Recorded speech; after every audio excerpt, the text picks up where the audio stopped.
জল ছাড়াকে কেন্দ্র করে রাজ্য সরকার ডিভিসি সংঘাত চরমে।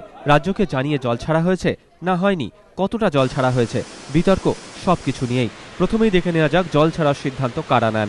ডিভিসি সূত্রে খবর, সবার উপরে রয়েছে কেন্দ্রীয় জল কমিশন, তার অধীনে রয়েছে দামোদর ভ্যালি কর্পোরেশনের মতো একাধিক কর্পোরেশন। প্রতিটি কর্পোরেশন সংশ্লিষ্ট রাজ্যের প্রতিনিধিদের নিয়ে একটি কমিটি গঠন করে।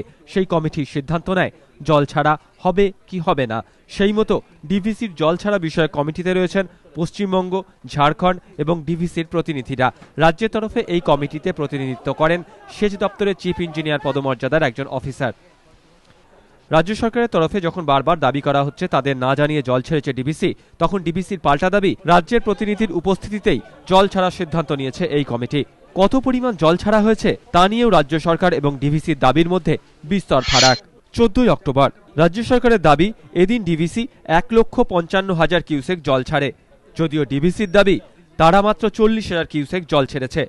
15 অক্টোবর রাজ্য সরকারের দাবি ডিভিসি 1,63,000 কিউসেক জল ছাড়ে, যদিও ডিভিসির দাবি তারা মাত্র 97,000 কিউসেক জল ছেড়েছে। 16 অক্টোবর রাজ্য সরকারের দাবি ডিভিসি জল ছেড়েছে 2,26,000 কিউসেক, যদিও ডিভিসির দাবি তারা মাত্র 62,000 কিউসেক জল ছেড়েছে। 17 অক্টোবর রাজ্য সরকারের দাবি ডিভিসি 43,000 কিউসেক জল ছেড়েছে, যদিও ডিভিসির পাল্টা দাবি তারা 32,000 কিউসেক জল ছেড়েছে। আমরা 32,000 কিউসেক জল কাল 12:30 থেকে ছাড়ছি, দেখুন 42,000 কিউসেক জল আমরা ছাড়িনি। আমরা 32,000 কিউসেক জল ছাড়ছি। মাইথন ড্যাম থেকে 12,000 কিউসেক এবং পাঞ্চেত ড্যাম থেকে 20,000 কিউসেক। এই পরিস্থিতিতে জল ছাড়া নিয়ে বিতর্কের জল কত দূর গড়ায় সেটাই দেখার। সুমন ঘরাই ও সমিত সেনগুপ্ত, এবিপি আনন্দ।